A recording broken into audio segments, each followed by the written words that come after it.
시사해설 시간입니다. 이 새해 들어서면서 일리노이주에 크고 작은 새로운 법안들이 200여 개나 생겼습니다. 이 법이라는 것 강제 규정이죠. 우리를 속박하기도 하지만 때로는 보호해 주기도 하는 이 법안들이 자그마치 200여 개가 새로 생겼습니다. 이 법들이 우리 실생활에 앞으로 직접 영향을 미치게 될 텐데요. 오늘 이 시간에는 어떠한 법들이 새로 생겨났는지, 그리고 이 법들이 앞으로 우리의 삶에 어떤 영향을 미칠 수 있는지 중요한 것들만 간추려서 짚어보도록 하겠습니다. 김정일 해설위원 나오셨는데요. 이 웬 법이 200여 개나 새로 생겼을까 이런 생각이 들거든요. 많죠? 네, 중요한 것들만 이 시간에 소개를 좀 해주시겠습니까? 예, 뭐 200개니까 다 하는 건 불가능하고, 이제 교통안전 문제, 또 교통위반 티켓, 임신한 여성들의 보호, 청소년들 보호, 특히 컴퓨터라든가 셀폰으로부터의 보호, 또 근로자들의 은퇴 저축 플랜, 그다음에 뭐 늑대와 곰 같은 동물 보호, 뭐 여러 가지 뭐 그야말로 다양합니다. 이제 새롭게 법을 만들면은 지난번에 말씀드린 대로 정부가 공지를 한 의무가 있죠. 동시에 시민들은 알아야 될 의무가 있습니다. 그렇습니다. 전 몰랐습니다. 이렇게 얘기하면 안 된단 말이죠. 그러니까 새 법들 아주 중요한 것만 간략하게 소개를 드리면은, 우선 그 교통 속도 제한에 대한 변경이 많이 있습니다. 첫째로 그 큰 트럭들 속도 제한이 일부 도로에서 60마일로 이제 상향 조정이 됩니다. 이게 바로 우리 근처입니다. 쿠카우니, 월 카우니, 뉴페이지 카우니. 쿠카우니에서는 이제 53번 도로, 290번 도로에서 당장 올라가게 되죠. 그다음에 이제 일반 차, 우리가 이제 다 운전하고 다니는 네. 우리 차들입니다. 우리한테 속도 제한이 이제 영향이 있는 건데, 이게 이제 좀 복잡합니다. 상향 조정이 되는데, 더 진전이 됐는데, 이제 외곽 지역에서, 특히 이제 그 아웃라인 지역이라고 그러죠. 이제 농촌 지역, 그 한가한데, 교통량이 많지 않은 데서 지금 55마일로 돼 있지 않습니까? 근데 이게 너무 느리단 말이에요. 그러니까 70마일로 상향 조정을 하자 하는 얘기가 나왔는데, 이거 이제 톨웨이에 그 위원회가 있습니다. 보드가 있어요. 네. 그리고 이제 스테이트의 교통당국에서 또 일단 조사를 한 번 더 하고 인준 과정이 이제 필요합니다. 그러니까 금년도에 당장 즉각 실시가 되는 거는 아니지만은, 시간이 더 필요하지만은 이게 이제 궁극적으로 됩니다. 작년에 기억하시죠? 이 시간에 한 번 말씀드린 기억이 있는데, 하이웨이라든가 톨웨이에서 그 아웃라인 지역에서 속도 제한을 70마일로 한다 하고 의회가 이걸 통과했거든요. 근데 당시에 백호인 주지사가 너 이걸 안전에 좀 지장이 있다 그래가지고 이걸 비토했단 말이에요. 거부권 행사했죠. 네. 그런데 의회가 이 비토를 오버라이드 했어요. 무효로 뒤집었어요. 그러니까 주지사가 거부한 것을 의회가 또 거부를 한 거예요. 그러니까 의회가 3분의 2 이상이 투표를 하니까 결과적으로 의회가 이긴 거죠. 그러니까 70마일이 그냥 허도록 돼 있단 말이죠. 그러니까 교통당국의 조사라든가 인준이 끝나면은 이제 주내에 70마일 지역이 많이 늘어나게 돼 있죠. 그다음에 또 한 가지 이제 특이한 것은, 교통 위반을 하면은 이게 티켓을 이제 받을 때 드라이버스 라이선스를 경찰한테 우리가 줘야잖아요. 그렇죠. 예. 그런 적이 있습니까? 최근에는 없는데요. 네. 근데 이게 바뀌었어요. 근데 이제 이것도 단수 조항이 있는데, minor offenses. 그러니까 속도 위반이라든가 무슨 뭐 스탑 사인을 지나갔다든가 이런 거. 그러니까 무슨 큰 사고를 낸 건 안 네. 됩니다. 그럴 경우에는 라이선스를 교통경찰한테 주는 거 대신에 제가 벌금을 꼭 우송하겠습니다 하는 그 agreement, 그 동의서가 있어요. 거기다 사인을 해야 돼요. 사인을 하면은 라이선스를 주지 않아도 돼요. 자기가 그냥 가지고 있어야 돼요. 그 드라이버스 라이선스가 그냥 주머니에 있을 때는 모르겠지만 없으면 굉장히 허전하잖아요. 그 기분 이상하거든요. 막상, 예. 그러니까 좀 뺏기는 느낌이 예. 들잖아요. 네. 그러니까 이제는 그 동의서에 사인만 하면은 라이선스를 안 줘도 됩니다. 이건 이제 벌써 네. 그게 발효가 됐어요. 그런데 한 가지 유념하셔야 될 것이, 내가 벌금을 우송하겠습니다 하고 일단 사인하면 우송해야 돼요. 만일 안 하면은 드라이버스 라이선스가 서스펜드, 중지돼 버려요. 그러니까 큰 벌을 받게 되죠. 그러니까 사인을 일단 하시면은 반드시 보내셔야 되고, 교통티켓을 우선 안 받는 게 제일 중요하죠. 그렇죠. 그런 상황을 안 만드는 것이 최선이겠죠. 네. 예.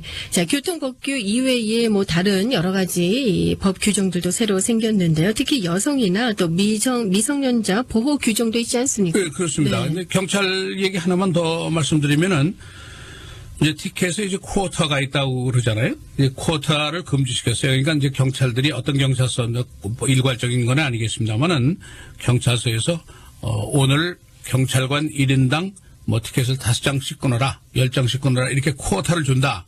그런 얘기가 우리가 있단 말이에요. 그런데 그렇게 할 거다 안 할 거다 우리가 설왕설래 많죠. 네. 그런데 사실은 이거 합니다. 하는 게 이제 그렇군요. 모든 경찰이 다 하는 건 아니지만 네. 쿼터제가 있어요. 그러니까 경찰 쪽에서는 뭐라고 얘기하면은 교통 안전을 위해서 티켓을 주는 거고 또 근무 경찰들 또 근무도 열심히 하게 하기 위해서 5장 줘라, 10장 줘라 할 수 있다. 그런 얘기예요. 그런데 경찰 노조 쪽에서는 의견이 달라요. 경찰이 세금을 걷어들이는 기관이 아니지 않냐 이거죠. 폴리싱 하는 기관인데 우리가 무슨 세리나 세입기관이 아니지 않느냐 이거지. 근데 우리가 그걸 왜 해야 되느냐. 그래가지고 이걸 이제 거부해 왔어요. 그런데 이번에 주법이 쿼터는 경찰에서 할 수 없다. 없애버렸어요. 그렇군요. 예, 네. 그러니까 우리가 이제 시민들이 티켓을 교통티켓 발부하는 게 제2의 세금이다. 이게 경찰을 통해 가지고 시에서 세금을 늘려서 금고를 늘리려고 우리한테 막 이렇게 티켓 주는 거 아니냐 그런 불만이 있었단 말이에요. 그런데 이제는 그거를 하지 못하도록 돼 있어요. 쿼터가 없어졌으니까 뭐 티켓 발부가 줄어들 수도 있겠지만은 뭐 꼭 그런 건 아니지만은 여하튼 이게 바뀌었습니다. 그다음에 이제 여성들 특히 이제 직장 여성들에 대한 보호법이 많이 생겼어요. 임신한 여성을 보호하는 건데 이 근로자가 임신한 여성이 직장 내에서 무거운 물건을 들지 않을 권리가 있어요. 무슨 여러 가지 직종이 있겠습니다만은 네. 무거운 물건 난 임신 중이기 때문에 못 들겠다고 얘기할 수 있어요. 또 과도한 육체 노동으로부터 벗어날 권리가 있다 이렇게 되어 있어요. 그러니까 뭐 과도한 육체 노동이 어디까지인지 이제 그 기준은 좀 모호할 수가 있습니다만은 여하튼 임산부가 피곤할 정도의 그런 그 육체 노동은 하지 않아도 된단 말이에요. 그다음에 브레이크 타임을 더 부여할 수 있어요. 임신한 여성을 위해서. 그다음에 출산 후에 그 휴가를 의무화한다든가. 또 한 가지 좀 특이한 것은 출산 후에 이제 모유 수유를 하는 여성이 있잖아요. 그렇죠. 그러면 모유 수유를 하는 여성을 위해서 그 직장 내에 공간을 마련해야 돼요. 이걸 breastfeeding space 이렇게 되어 있어요. 스페이스를 마련해라 이거죠. 그 여성이 와서 그 입장이 거북하지 않게 어린아이를 이제 그 모유를 먹일 수 있게 그런 그 스페이스를 만들어라. 이제 이런 법도 새로 생겼습니다. 그리고 이제 미성년자 보호 얘기인데 요즘에 이제 그 셀폰이라든가 컴퓨터가 굉장히 말썽이죠. 그래서 우리가 섹스팅, 뭐 bullying 그런 얘기 많이 네. 쓰잖아요. 우리 학부모님들이 이걸 좀 다 숙지하셔야 됩니다. 섹스팅이라는 게 이제 뭐 우리가 잘 아는 대로 미성년자들한테 전화나 컴퓨터를 통해서 성적인 관련이 되는 사진을 보낸다든가 무슨 내용 텍스팅을 한다든가 이런 거죠. 불법화돼 있죠. 그런데 이게 더 강력하게 처벌하도록 돼 있어요. 그렇군요. 네. 그 얘가 이제 우드리지의 폴리스에서 그 폴리스 한 사람이 미성년자하고 이 섹스에 관련된 사진을 전송하고 뭐 왔다 갔다 한 경우가 있었는데 발각이 됐는데 처벌 규정이 마땅치가 않았어요. 그래서 처벌을 강하게 하지 못했어요. 그 이후로 주의회에서 이걸 강력하게 처벌한다. 그래서 새로운 법이 생겼어요. 이건 이제 앞으로 처벌을 많이 받게 되죠.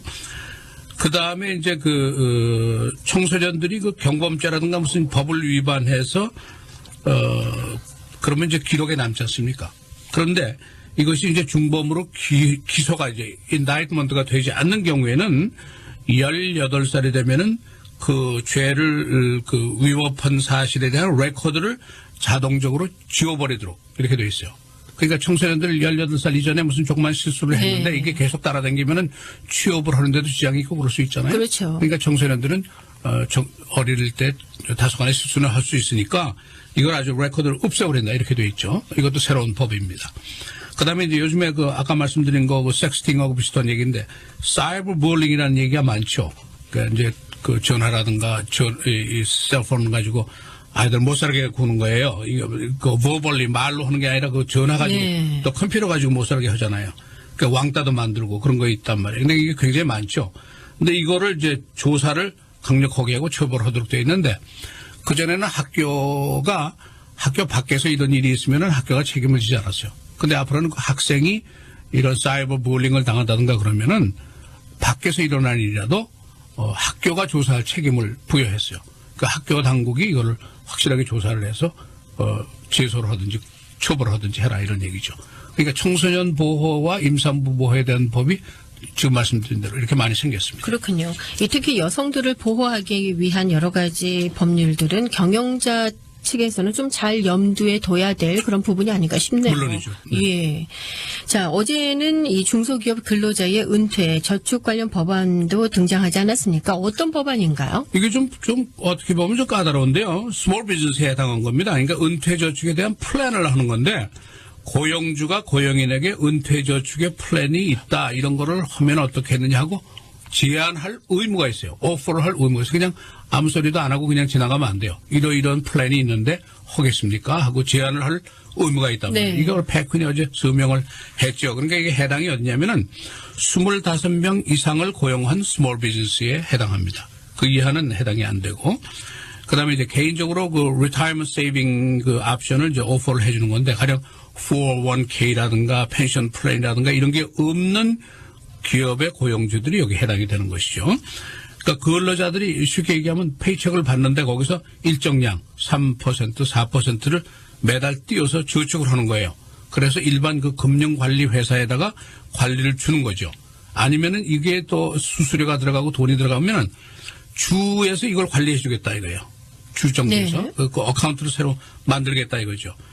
그렇게 해서 은퇴연금을 모아주고 이자도 해서 주고 이렇게 돼 있어요. 근데 지금까지 이제 이런 플랜이 있으면 대기업들 이런 데서는 고용주가 가령 피고용인이 1달러를 저축을 하면 내가 1달러를 매칭해 준다든가 이런 거 있잖아요. 주로 그건 아니에요. 그렇게 많이 했었죠. 그게 네. 아니고 네. 정부가 무슨 텍스 혜택을 준다든가 이것도 아니에요. 그럼 뭐냐? 저축 관리만 서비스 해주는 거예요.